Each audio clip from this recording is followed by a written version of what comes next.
Today, we are going in depth on inference for proportions, both a single proportion and comparing two proportions. I think we can do that in a reasonable amount of time. It's not as hard as chapter 7 and 8 are. And then we'll review for exam 3 as well, just reminding you of the topics that we've done to get you started in the mode of studying. We did introduce this last time. We can construct a 100 times 1 minus alpha % confidence interval to estimate one population proportion, call it P. Use this a little on your homework. It's P hat. There's your point estimator. Plus or minus, we go back to using Z. This is really a large sample confidence interval and large sample hypothesis testing. We are really ultimately invoking the central limit theorem in this, though I'm not writing that down. Times the square root of, well, ideally what would go here would be the standard deviation of the sampling distribution of P hat, which would be the square root of P times 1 minus P over N, where P is the unknown population proportion. But there's a problem with that. P is unknown. We can't use that if we want something practical. So instead, we have to use P hat here, which makes the margin of error a statistic as well as the point estimator. There's your point estimator. Point estimator. It equals X over N, where N is the sample size and X is the number of successes, you could call them, say if you were shooting free throws, or just the number of items in your sample with the trait of interest. And there's your margin of error. Margin of error.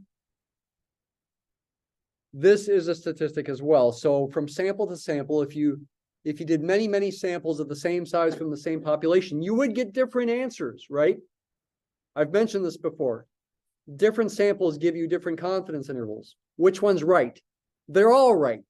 They're all a certain level of percentage confidence interval for estimating a population parameter. Same formula, but different answers because you get a different sample. You get different values of X, even if N is fixed. And you get different margins of error in general. These things are statistics. They vary from sample to sample. And they've got sampling distributions. P hat has a sampling distribution, which I'll write down here in a minute. Alpha is related to your level of confidence as usual. We want the critical value Z sub alpha over 2. When alpha is 0.05 for 95% confidence, it's our favorite number, 1.96. If it's a different level of confidence, you should still be able to look it up or use your calculator to figure it out. So practice that if you haven't. And yeah, what is the distribution of P hat? For large N, by the central limit theorem, P hat, well, okay, I can put a little tilde here, though I'll maybe put the word approximately here instead. Usually we've used the tilde to say exactly in this context, what is the distribution of the random variable? But here I'm adding the extra word approximately. Should I put an approximately equal to? That would be probably a bad thing to do. Approximately normal with mean P, not mu, right? Because it's a population proportion we're trying to estimate. The mean of P hat, the expected value of P hat is P. It's not the mean of the mean is the mean in this case. It's the mean of the proportion is the proportion. Though proportions can be thought of as means as discussed in the first couple pages of chapter 9. You can think of proportions as means. So it's not too much of a lie to say that this is still saying the mean of the mean is the mean. It's just not so natural to think of it as a mean. It's unbiased. Its mean is P. It's approximately normal. That's where the approximately comes into play. In saying that it's approximately normal. In reality, it's a discrete random variable, so it can't be exactly normal. If n is fixed, p hat can only take on finitely many possible values. So it's got that mean, it's unbiased. And what's its variance? Its variance is p times 1 minus p over n. And again, I'm not taking the time to derive this. The book does do a derivation of this. Though, once again, the invoking of the central limit theorem is hand-wavy.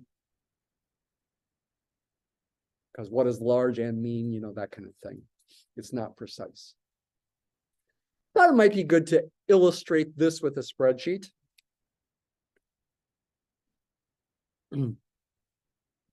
How could we illustrate this? Let's pick a value of p for the population proportion. What should we pick? Maybe 0.25? Let's pretend 0.25 is the population proportion. Note in this case that we're trying to estimate with sampling. Now we know it, but we could pretend we don't know it. How could I do random sampling and ultimately come up with an estimate of p hat based on using maybe equals rand or something? You know, equals rand gives you random numbers generated between 0 and 1 according to a uniform distribution. With a little trickery, you could do combine that with if. Oh boy, a logical command. If something's true, then output something, and if it's false, else output something else. A little bit of computer programming in a spreadsheet. How about, I don't know if I don't think I need an equals. If rand is less than $B$1, which is 0.25, that's the case where successes happen. We're going to output a 1. Else, comma, output a 0. I think this will work. So I'm combining rand and if. Rand's generating a number between 0 and 1 according to a uniform distribution. It should generate a number less than 0.25 about 25% of the time. The if then says if that number is less than 0.25 in this case, then output 1, else output 0. So it should output 1 about 25% of the time and 0 about 75% of the time. There it's a 0. If I copy and paste this downward, sometimes it'll be 1. Oh, let's see. I want 25% of these. Let's do 40 of them. I'm starting in row 3, so I got to go to row what? 42. Would that be good enough? To do 40 of them? Yeah, because if I started in row 1, I'd go to row 40. So there's 42 zeros and ones. What am I interested in? I am interested in the mean of those numbers, really. That'll be an observed value of p hat, thinking of p hat as a mean. I also could do something that's less obviously a mean. I could do equals count if, I'm showing you some spreadsheet commands here. Count if B3 through B42 is equal to 1. This could count the number of ones. And then divide by 40, we'll compute the proportion of ones. And so this should be close to 0.25. 0.225 for this run. I could have done equals average of those zeros and ones and I get the same answer. But again, when you copy and paste, then everything gets updated. Copy and paste this over. Well, I should just click and drag the entire thing, maybe. Everything gets updated. Okay, so let's go to column Z. So, well, I started in column B, so I guess this is 25 samples of size 40. Each sample has size 40. There's 25 samples, giving me 25 observed values of p hat. These numbers,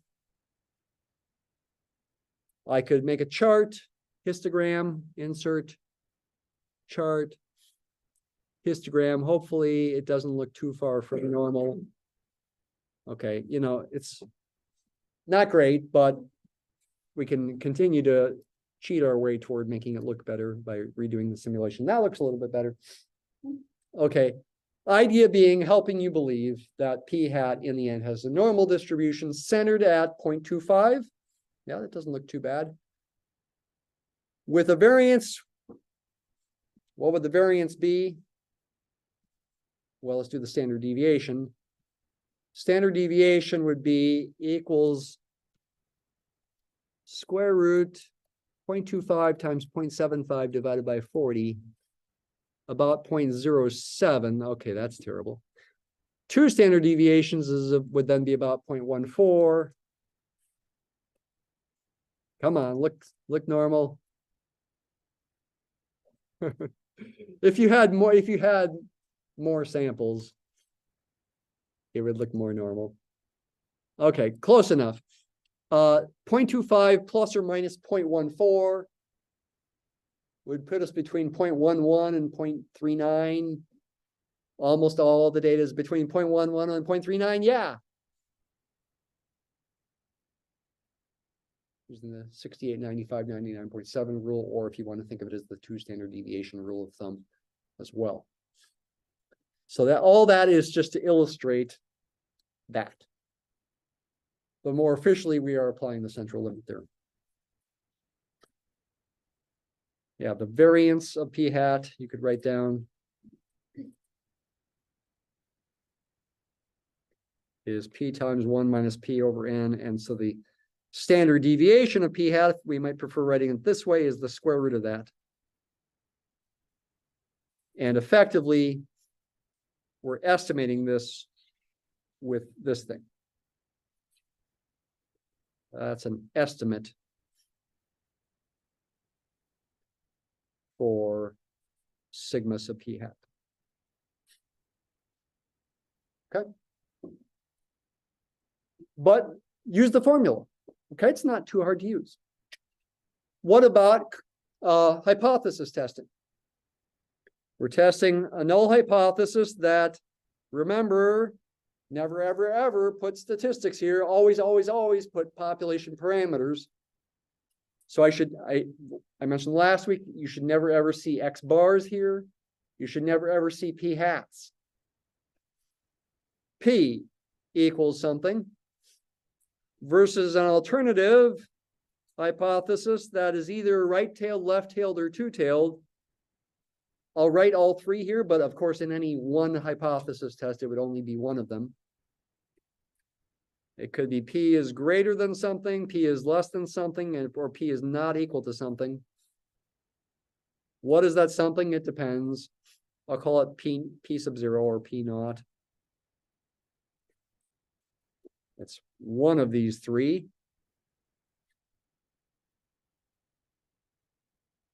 In any given situation. The greater than corresponds to a right-tailed test. The less than corresponds to a left-tailed test. And the not equal to corresponds to a two-tailed test.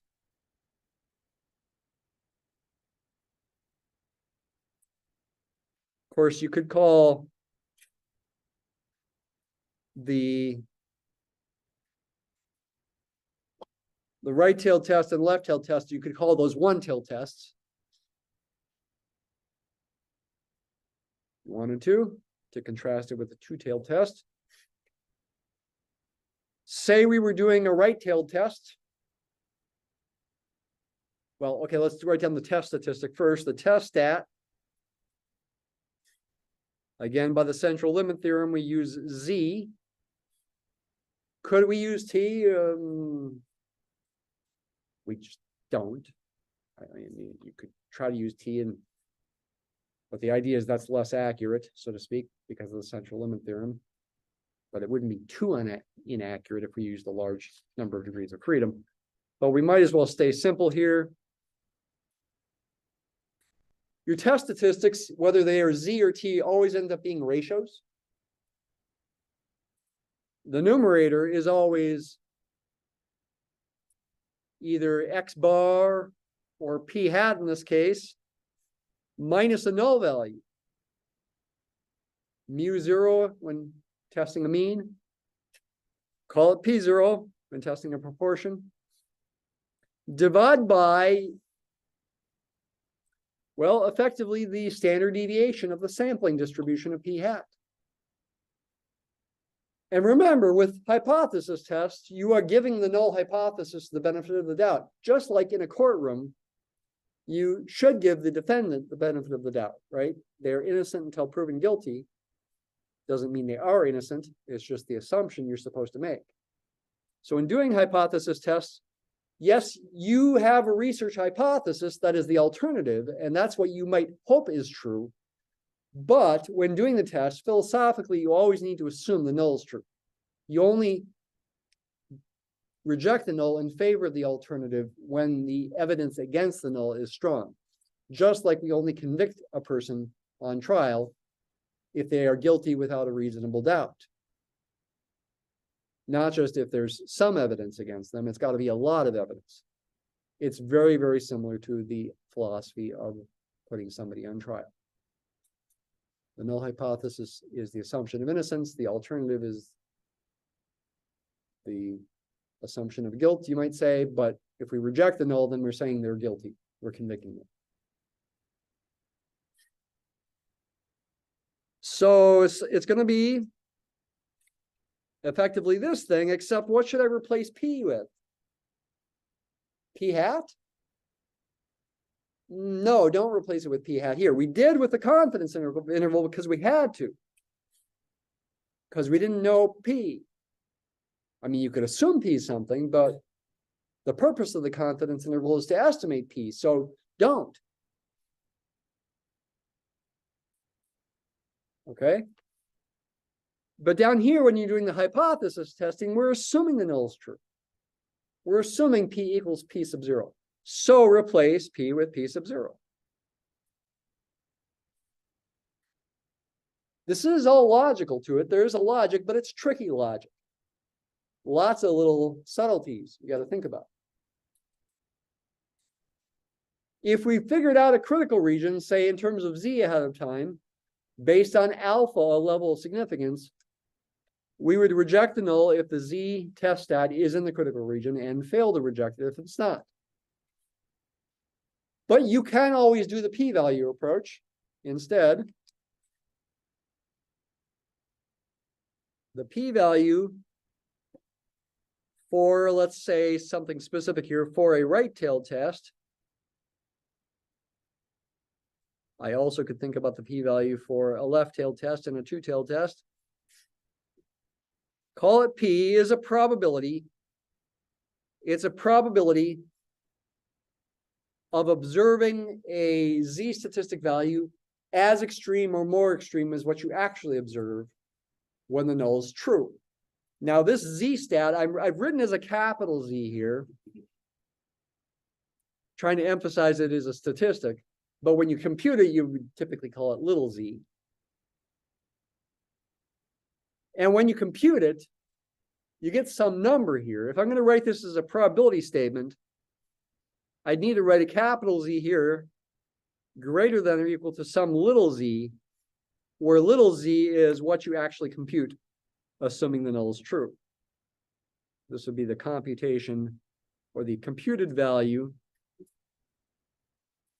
of the capital Z over here using the p sub 0 that we used. P equals p sub 0. So whatever you get for the little z by using this formula is what you put there as the probability that you end up calculating. And for a right-tailed test, it is an area to the right of something. You know, if your hypothesis, the alternative is right-tailed, and it does seem like there's some evidence in favor of that alternative, because the p hat you get is bigger than p sub 0, then the z will be positive for a right-tailed test. And the area most likely will be small. That area is going to be the p-value. If it's a left-tailed test, then probably the p hat you get, or the p hat you get will be less than p sub 0. Z will be negative. you'll be computing an area to the left of whatever negative value of z you get. Is it possible to do a right-tailed test and z ends up being negative anyway? That could happen if you had a bad hypothesis for H1, you might say, and you had no evidence against the null, and you get a p hat, even though you're doing a right-tailed test, that's less than p sub 0. That could happen, and the z could be negative, and then you'd get a very large p-value. There's no way to reject the null in that case. For a two-tailed test, by symmetry, the convention is to double the one-tailed p-value, because as extreme or more extreme means in either direction, to the right or to the left. To the right of z, if z ends up being positive, plus to the left of negative z. Because you're talking about as extreme or more extreme in either direction. So you double the one-tailed p-value, which makes it harder to reject the null. Think about that. I mean, if you double the one-tailed p-value, if the one-tailed p-value ends up being 0.04, then the two-tailed p-value would be 0.08. 0.04 is less than 0.05, but of course 0.08 is greater than 0.05. Why am I using 0.05? Because that's a common value of alpha that lots of people use. Does it mean you have to use that for alpha? No, except on homework problems and exam problems where you're told to. But in real life, you get to decide what alpha is, or maybe your boss decides, or maybe nobody decides what alpha is, and you just compute a p-value and let people decide for themselves. I'm serious. Chaos. Everybody for themselves. I mean, we're talking about opinions here. Yes, in real life business situations, you have to make actual decisions. And so there you may want to cut off. But you know, what is okay, if 0.05 is your cutoff, what's the difference between a p-value of 0.049 versus 0.051? Oh, you're really going to reject then, but not there? Really? Well, if your boss is real hard-nosed about it, maybe, but should they be? In real life, you also have to think about other practical considerations like, well, if I reject the null because I got 0.049, I could make a type 1 error. How bad is that? Maybe I should have used a smaller alpha, and so maybe I should not reject. Or maybe you really want to reject anyway, but there's still a problem because it costs a lot of money. And there's all sorts of practical decisions, practical thoughts that have to come into play besides just the statistics when you're applying this in real life. Whatever decision you make could cost a lot of money, whether or not you make an error, or could cost lives. I mean, you have to think about those real practical kinds of things. And again, for sake of time, I'm not applying this to homework problems. And share a video from last year where I did take the time to do that. If you want to see me apply it to problems, probably would be good. I'm just talking about the ideas. But I hope you can imagine applying this. Yes, within a long word problem, you got the extra complication of understanding what the word problem is about. But I think you've gotten enough practice with that if you keep at it, it should be okay. You got to think about what the research hypothesis is if you're going to decide, is it a right-tailed test or a left-tailed test or a two-tailed test? Two-tailed test means maybe you really don't have a research hypothesis. Maybe you just don't know. Is the null true or not? Although here's a dirty little secret.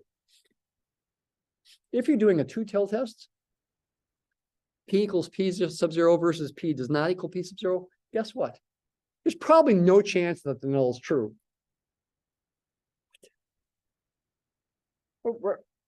Because the null is exactly, p equals exactly p sub 0, and the alternative is, well, it's not exactly p sub 0. So there's probably no chance that the null is true. So why shouldn't we always just reject it for two-tailed tests? Because you're missing the point. No, don't reject. In fact, when you do two-tailed tests, because the p-value is going to be bigger, you're going to be less likely to reject the null. It's a matter of philosophy. It's a matter of giving the null the benefit of the doubt until proven otherwise. That's why. When we reject the null for a two-tailed test, we're not really saying the null is definitely true. We're just saying it's true until proven otherwise. I don't have enough evidence against it. These thoughts, some people look pretty sleepy here. These thoughts are important for the practice of statistics. It's when people don't think about these thoughts, they just apply formulas, that maybe they get into trouble when they're applying statistics on the job. You need to think about these practical things, applying it on the job, at least, maybe not so much on homework or test questions. Well, and maybe a little bit. I might ask you to think about the real life implications of, for example, a type 1 error or a type 2 error. So that's worth thinking about.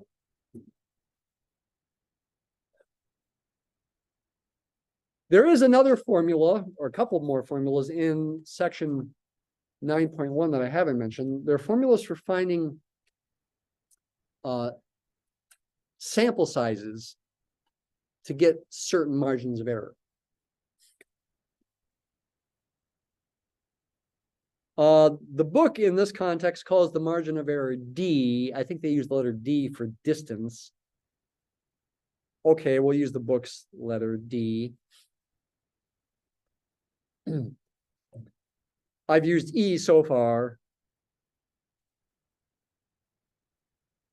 Actually, when I teach statistical analysis for business students, I use an M for margin. What does it equal in this context? It equals Z sub alpha over 2 times square root of, well, so far we've used P hat times 1 minus P hat over N. But let me do something a little different here. Let me just use a P.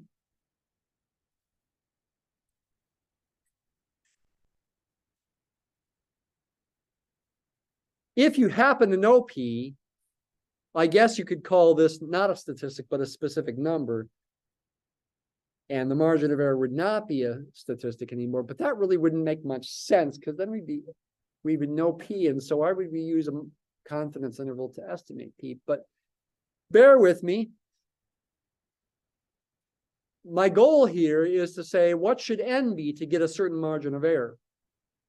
Based on pretending I know P initially here. It's an algebra equation to solve for N. Some high schools, for some kind of mysterious reason to me, sometimes merge algebra and stats together into one class. Algebra and statistics. I don't know if they really do it so much these days. I think it was more common maybe 10, 15 years ago. Why? There's not a ton of algebra and statistics. So why? Okay, here's a little bit of algebra and statistics. Let's solve this for N. Square both sides. Why? Because we're trying to get rid of the square root.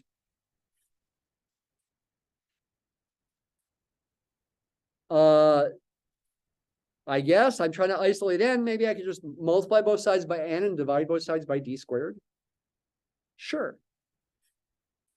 N equals, let's write it as Z sub alpha over 2 over D quantity squared times P times 1 minus P.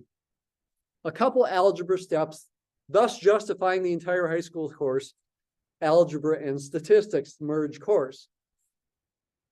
No, okay, we do some other algebra things in here too, but just joking if you're here.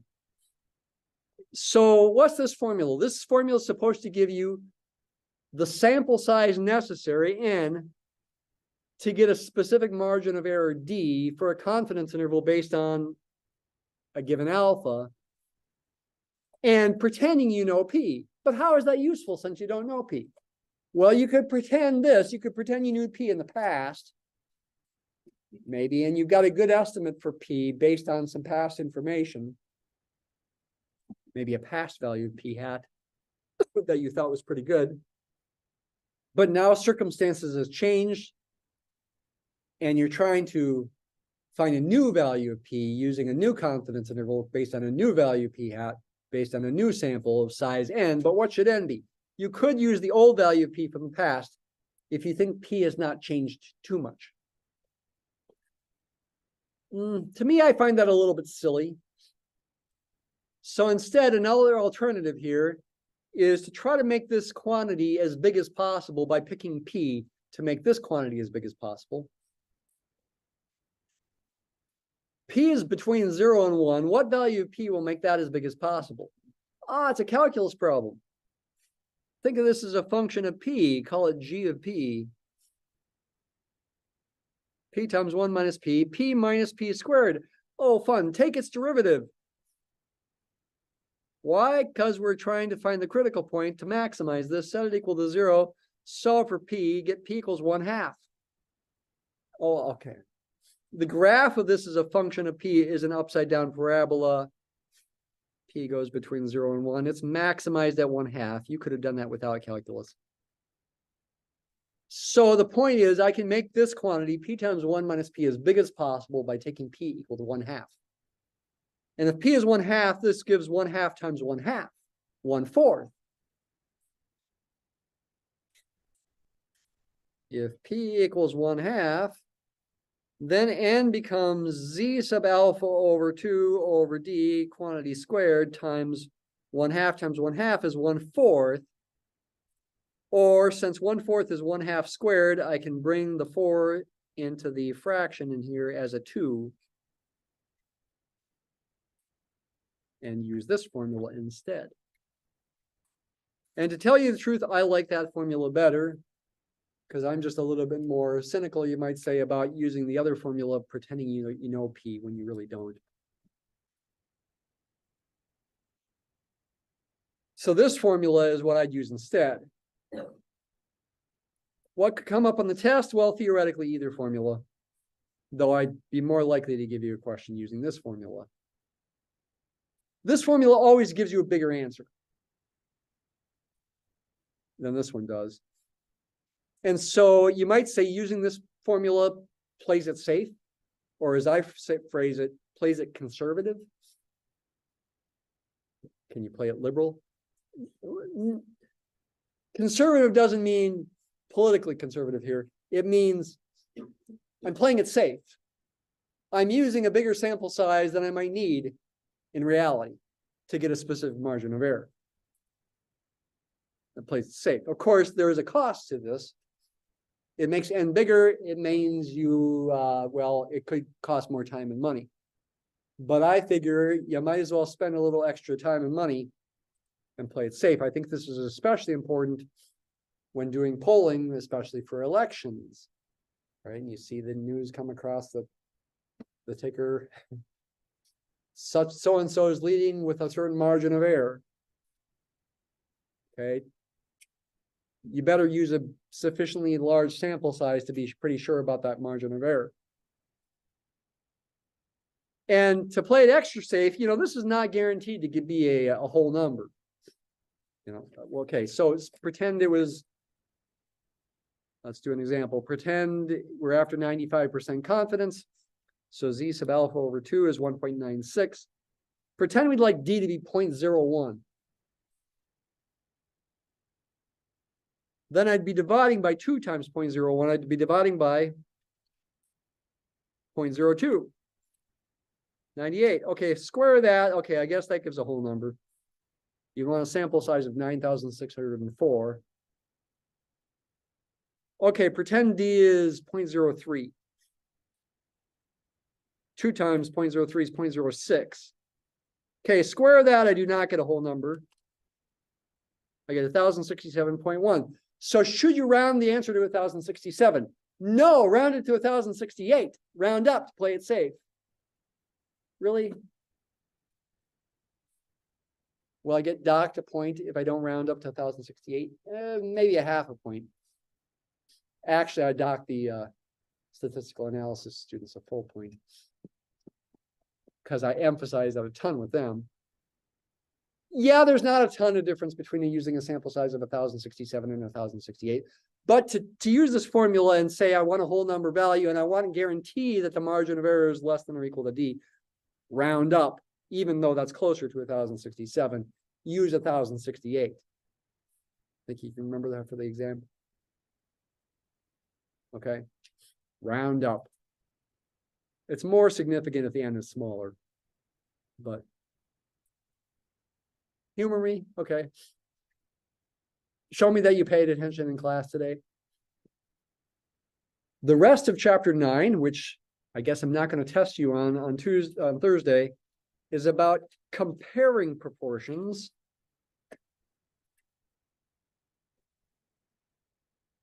The idea being you got two populations, population 1 and population 2,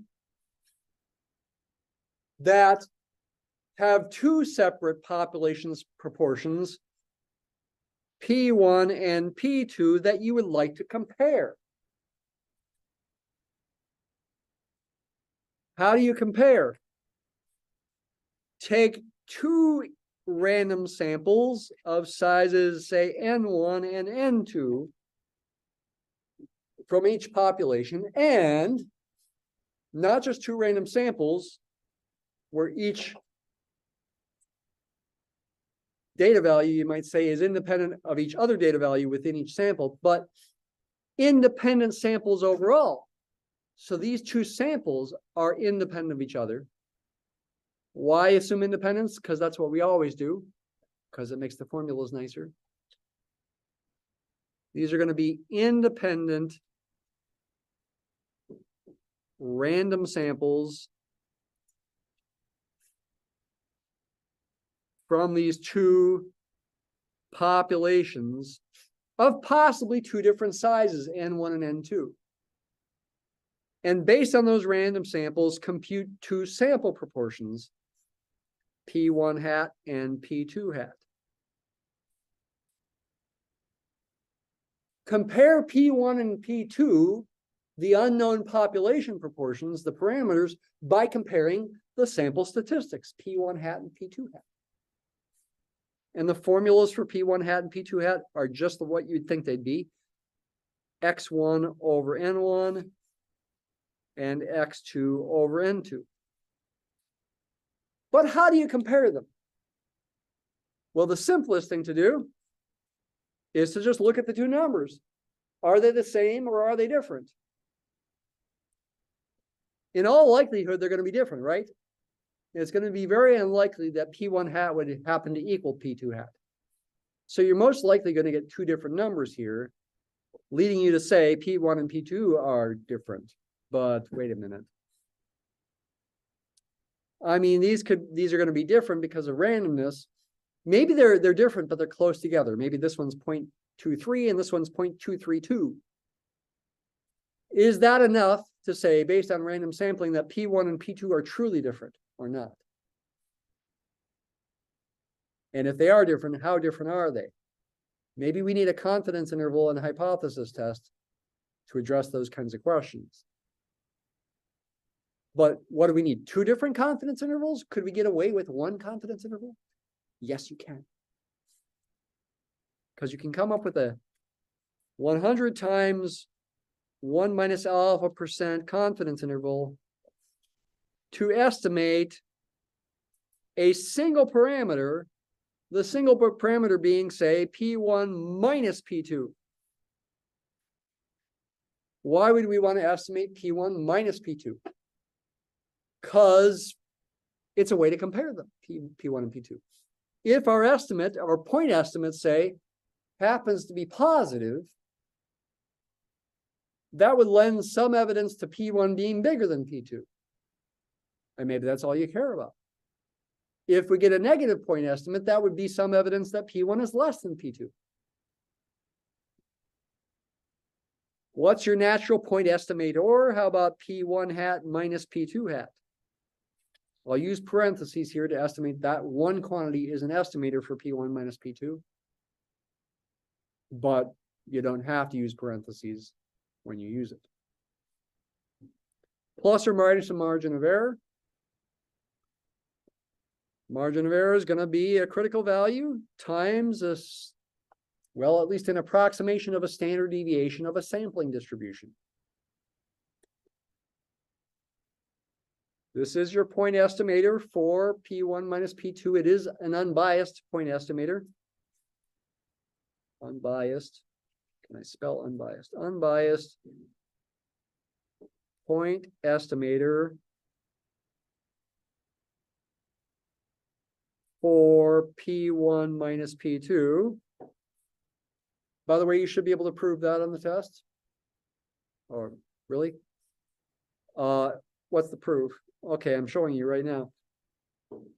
It's really simple.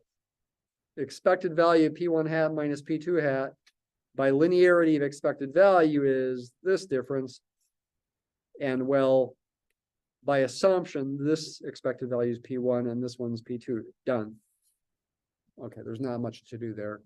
I probably won't put it in the test, but don't you wish I would now that I've told you what to do? And then what's the standard deviation? What's the variance of P1 hat minus P2 hat?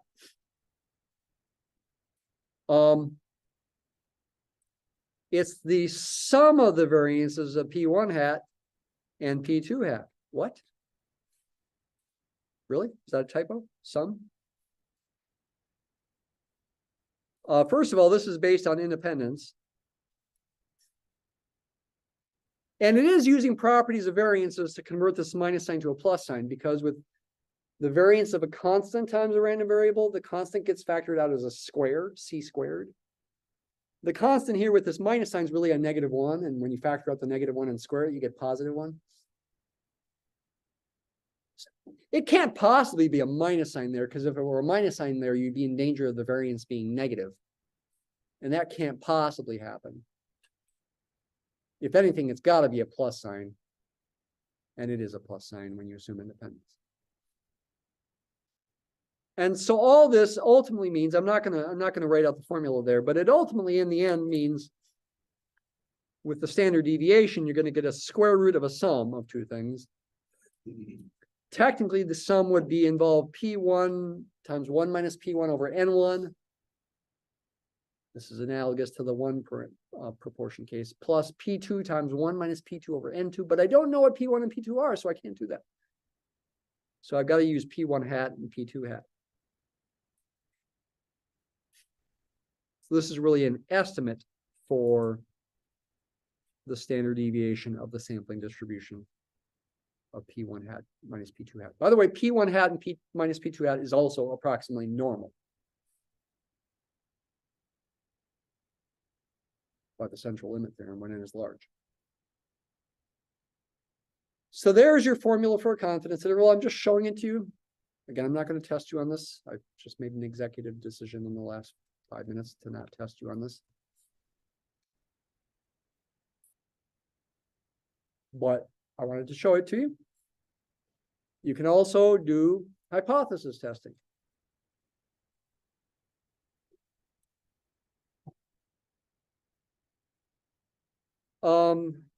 In theory, the most general hypothesis test takes on this form. The null hypothesis is that P1 minus P2 equals something specific versus, again, an alternative that is either right-tailed, left-tailed, or two-tailed.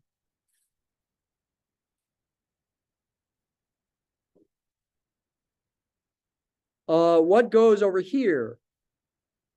How about P1 minus P2 parentheses sub 0? Yeah.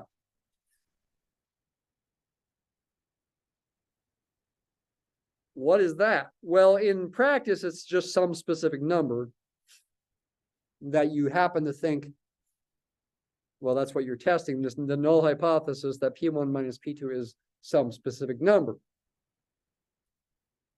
I'm just symbolically writing it this way to emphasize it's an assumed value of P1 minus P2, and from the null hypothesis there for the sub-zero. But most commonly, people take this to be the number 0.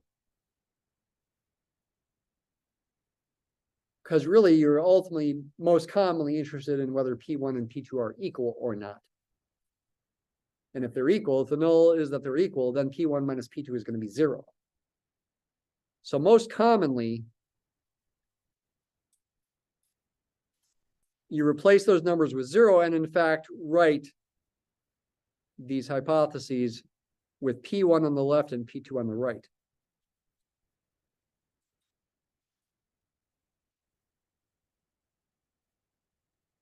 And again, when I'm using this notation for the alternative hypothesis, writing 3 hypotheses, I don't really mean in any one problem that there's 3 hypotheses. I just mean it's going to be one of those 3 things in any given problem. And your test stat is going to be Z.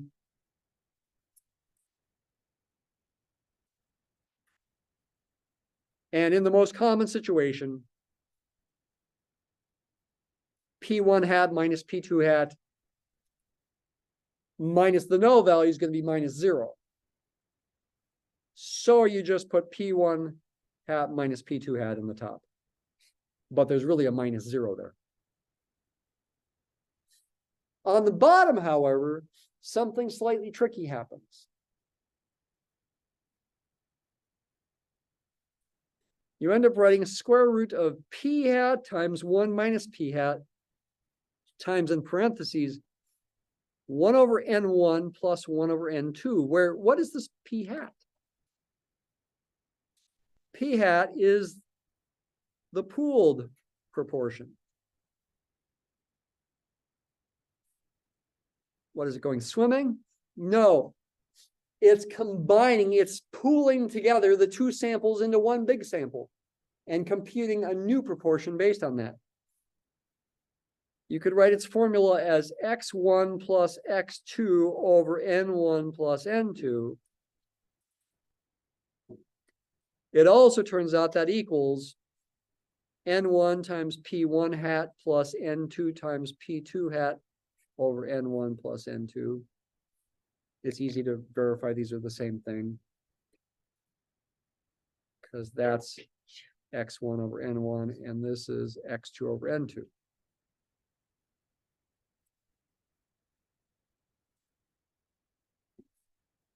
This formula is a little easier to use if you happen to know what x1 and x2 are and you haven't computed p1 hat, p and p2 hat. This one you might say is a tiny bit easier to use if you happen to know p1 hat and p2 hat.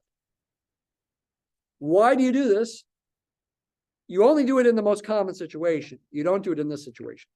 Because in the most common situation, you're assuming the null is true. You're assuming p1 equals p2. So why not get a better estimate for their common value by pooling? When in applied stats you do chapter 10, as you probably will,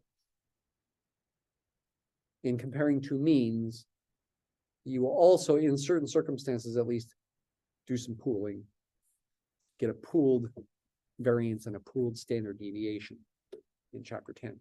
Not in all circumstances will you do that in chapter 10, but in some circumstances.